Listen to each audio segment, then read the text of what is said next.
Hello everybody, my name is Rolak. Welcome back to Dementium with my buddy Braden. And last episode, not a whole lot happened. We fought, we ran away from a room full of worms. Yeah, we walked in, the boss music started playing, but we weren't really, required to stay if we didn't need to be there. Yeah. So we just moved on. We got the 357 Magnum, and we discussed that this game is kind of starting to, peel apart the more we play it. Because we had some invisible doors last time, and we've had, since the very beginning, chapter names just not appearing when we get to their content. So we did a little bit of digging between the last episode and this one, and we're not sure about the state of this port, but it seems like every version of this game is just full of bugs. Even the original DS version? Yes, I found a lot of threads about how, restarting a chapter after certain cutscenes would glitch out and give them, all weapons and infinite ammo. I have a feeling this game might have been as good as it could have been with the limitations it had, and the limitations were just incredibly strict. Yeah. And they might have been just increased in some of the re-releases that's had. The same can be said about the second game, I think, as well. Because when it was re-released on the PC, I'm pretty sure it had a few... Oh, hey, look. Torn piece of a photo is of a girl. She looks familiar. Number 7 is scratched onto it. There we go. We got the torn photograph piece. Oh my god, that took a while. Yeah. The, what's it called? Dementium 2 was also on the DS.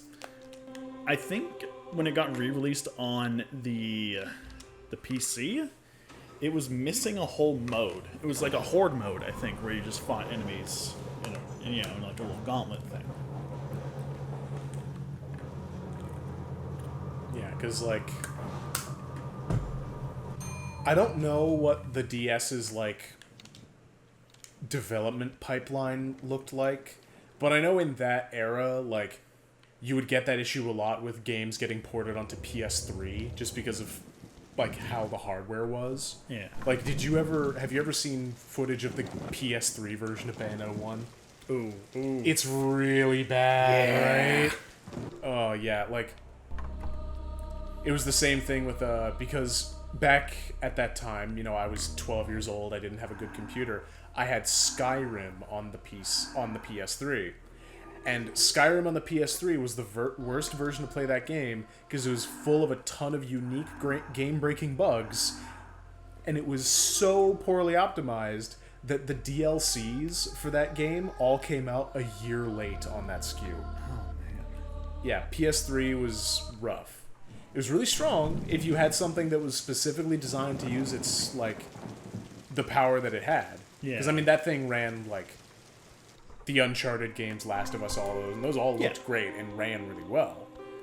But if you weren't designing specifically for that hardware, it was really, really difficult. And that's a problem that comes along with a lot of Switch ports.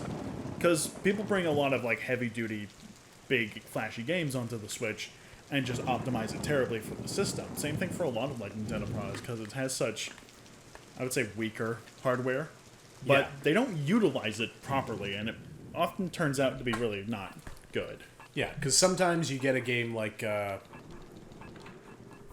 of the Wild or a Tears of the Kingdom that looks really good and has a lot of really nice effects, and has occasional performance dips if you really push it, but nothing incredibly noticeable. And then you get something like a Bayonetta 3, where certain parts of that game are just dying until you get to the special frame rate dimension. Yeah. The astral chain frame rate dimension. It's a sniper rifle. The guards must have been expecting trouble. So this weapon is terrible. That's, You zoom in, go up to 10 times. It's got night vision. You can't move. You can only I love strafe. the one-time scope. It's just your regular eyesight. I feel like introducing the sniper rifle in the cramped room is a choice. But that's every weapon. Yes! Yes! Oh no! What is this? So, if you swap to the sniper rifle, bring up the menu and then swap to any other weapon, you get night vision. Oh my god. Okay, so the only way to shoot the sniper rifle is through the scope? Yes. Oh my god, this looks bad. It looks terrible. Even more so. Oh. Even more so. Oh my god. Yeah, no. That is rough. Yeah. But, upside. It's what people who never played PS1 games think PS1 games look like.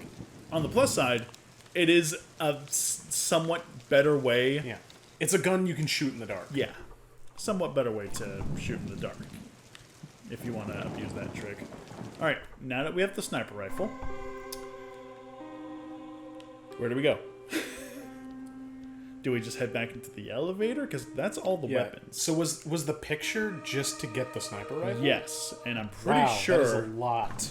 Pretty sure That's a lot for a gun that's okay. If you knew the answer already, I feel like you could have just gotten it right away if you already knew the code for it. So, where am I? On the wrong side of the building? This isn't the chapel, is it? No, this is back in there. Do we just go back on the elevator? Yeah, I think... Yeah. Just take the elevator. I don't think we've been really to the second floor. Get the random flashing buttons on the elevator. Yeah. And your guys' eyeballs are really dirty. Right? I don't... It's like this for everywhere. Not even in cutscenes. You can barely see it because it's so dark when you're just playing normally. But Vignetting. oh, hey, buddy. Whoa! The breasts return. But can he get you in the elevator? I don't think so. No, he cannot. Oh man, this is a little silly. I'm gonna get... Oh, I'm gonna run away. This chapter... Oh, I'm gonna come back. Oh, I'm gonna run away. This chapter is supposed to be called... We're on the next chapter, by the way. It's supposed to be called The Cleaver Returns.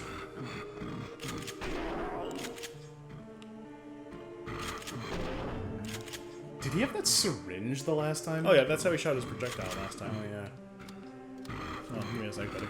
Give me a second, bro. I can't see you, but, like, just like, loading the shells in the shotgun while just holding up your finger.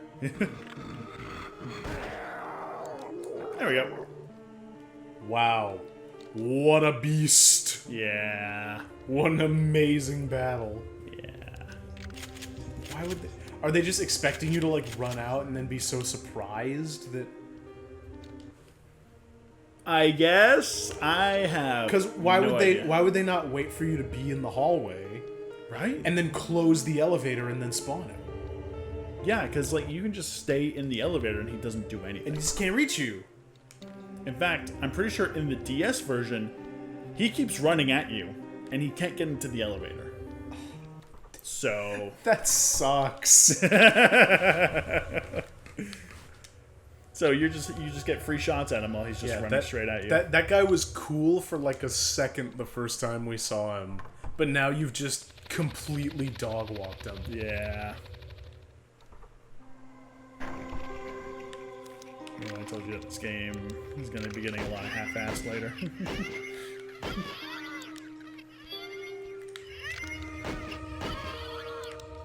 I don't mind reusing bosses, but like when it's just for like extra padding in a game, I feel like it could be a lot.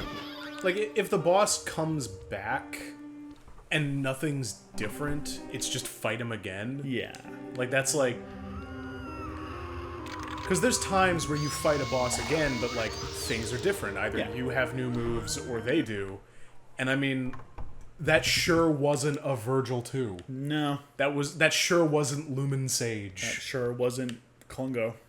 That sure was not Klungo. From Banjo-Tooie. Right. He has a different... Okay, you said Klungo, and I thought you were just making that up. Because that sounds like something we would say.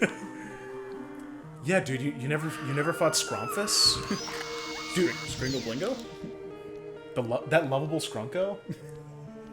Did you know that Blork will appear in the newest episode of The Grunkle Man and Binkus? Oh, dude, don't even get me started on Skabal Bun. You know, Klungo has... Is this sniper ammo? It is. There we go. I'm never going to be using the sniper rifle. because It's a good thing they gave you that ammo. There we go. This is how I'm going to use the sniper rifle. I can't even interact with one like this. Can I interact with this sniper rifle? No, I cannot. Nah. You're too busy aiming. No, I cannot interact with anything. Yeah, no. And then you have to back out of the interact trigger and then go back into it. Really? No, it's not the right button. There we go. Ah! Oh no, we got slightly stronger Oh, no. Banshee heads. The purple Banshee heads. The Mountain Dew blackout heads. 2, 3, 4. Takes 4 hits this time. Yeah. Yeah. What an answer the fucking saw blade is. Right? It just makes every enemy. I'm just gonna hold out my saw blade and walk forward, and if you get hit, it's your fault. It's exactly what it is, because it just makes every. Because I assume, I imagine the AI of every enemy is basically just run at you. run at you and then either spit or swipe. Yeah. If you have a projectile, spit the projectile at you every now and then. But for most of the enemies, which are pretty much every enemy, is just run at them. There are like 2 projectile enemies in this entire game, and that's the crawlers, and that's the green freaks. Because there's not much else after that. In Dementium 2, they do give you a large plethora A larger roster. Yeah. A lot of enemies to fight. Yeah, because this feels very like, can we even do this type of game on the DS? Because in the And I mean, they kind of can. yeah. Should it be this long? Probably not. No. Like, ideally, the game ends when you run out of good ideas. Yeah. And I feel like we ran out of good ideas in the worm closet. Yeah. It was at that point where they're kind of just like, what if we just reuse bosses? Yeah. What if we do that? And But you see, you can put that your game is really long on the back of a box as a selling point. yeah. You don't want to put like, this game is 3 hours long, but every hour is good. I like to think of like a good example is in the first Darksiders game. There are the Shadow Realm guys where you have to go in, you have to complete like 4 different things. Where the fuck is this Banshee? Ah, where? Oh, it was right next to you. Get stun locked, idiot.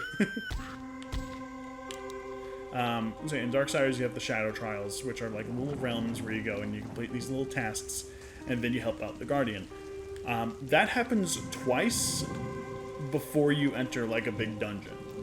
And then they just never show up again. So I have a feeling that they thought this idea would be a good panning, but then by the second run they thought, this is taking way too long, Yeah. and our players will not be interested if we do this a 3rd or 4th time. I always bring it up, dude. Titanfall 2. All killer, no filler. That game's only like, if you know what you're doing, that game's only like 3 hours long, but it is a hot 3 hours. Yeah. It's good, and then once it has shown you everything it wants to show you, it's done. There's not even really much of a 3rd dungeon in Darksiders. You kind of just go through the Ashlands, get your horse, and then go through like a rampage through this entire place, and then you fight the 3rd boss, which is a very easy boss to fight. And you get the wonder is like, at what point did the developers just kind of like, you can probably just cheese this super easily and just get a quick job done.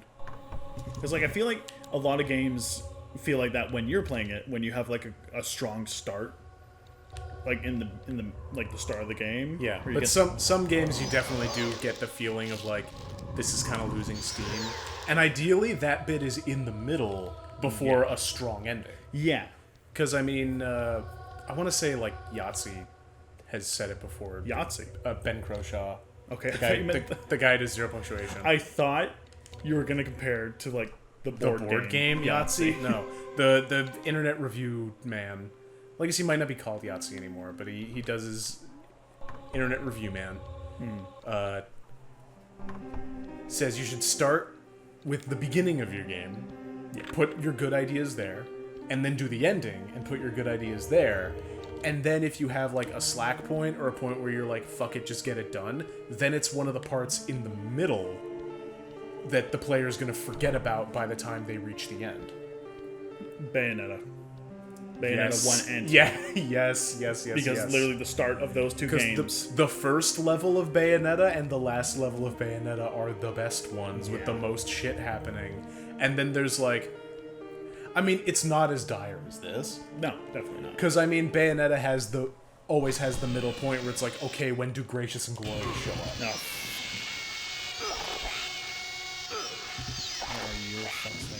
Bayonetta keeps it up fine with, like... I mean, the quality of some of those mini games is a bit higher or lower than others. Like, the thing is, the mini games don't even appear that often. They kind of just appear like in between levels. But they're like neat little ideas sometimes, Yeah. and also good ass enemy introductions and just like a good pacing of new challenges will keep your player engaged. Yeah. But I think it also helps the Bayonetta enemies have fucking great names all the time, so it's always cool to find a new enemy. Yeah. So it's not... Fucking... I mean, we already mentioned Gracious and Glorious, but then you have, like, Justice, Swindler of Progress. The demons that are just like... Which are just the sins, but they're like... Yeah. They got these cool little titles. Yeah, it's not the sins, but there's, like... Because basing something off the 7 deadly sins is kind of... It needs a bit more juice to be, like, interesting. Yeah, so calling your thing fucking Swindler of Progress, like, what's another one? Like, Archon of Hatred or something? Yeah. Like, I feel like it'd be cool if there was more, like, evil villain stuff based on the virtues rather than the sins. Yeah, that's kind of what... Because you could twist those into being a bit more interesting. That is technically what they did for the Bayonetta series, because like angels are like your main enemies. Because angels are like, because they're all like the goodness of the natural world, they're all like this beautiful porcelain statues with beautiful faces, but underneath they're all fucked up meat and bugs. Yeah. Because they're the natural world. Whereas demons are all like stone and metal because they're like artificial, like non-natural beings. Yeah. And that's cooler than just a big devil guy. Oh yeah. And like even in Darksiders 3, the portrayal of the sins are very well done. Yeah. I always remember... Door with no handle. The door with no handle. Chapter 13. You have to push it open.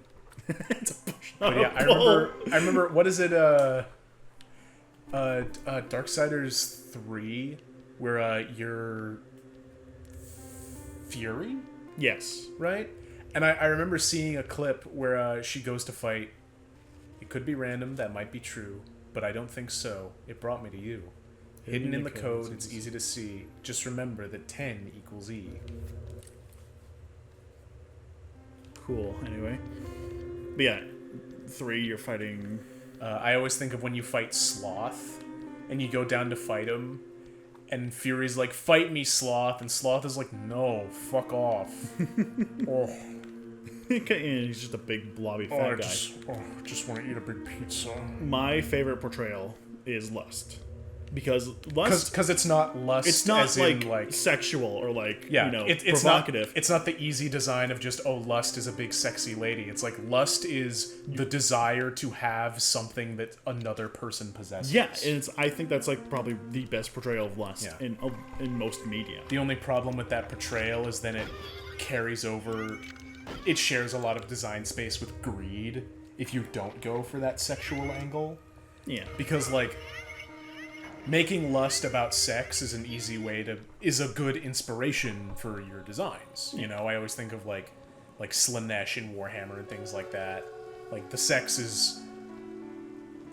11, 6, 25, 10. Okay, so if 10 equals E, then I'm assuming... So that's F. F... Well, no, then 6 would be B.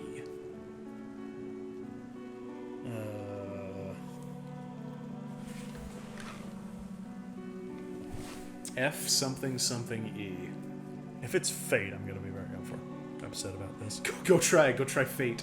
We'll try that in the next episode, because we're kind of up there in the time. Oh, it does not have a handle. Wouldn't this just push or pull? Because you can just... I mean, yeah, if you weren't in a horror game. Okay, that's fair. Next time on Dementium, we're going to go see if Fate is the word for that. We're going to see if we can just guess this puzzle by knowing tropes. And speaking of tropes, maybe we'll continue this character design discussion. Yes, indeed. See you guys next time.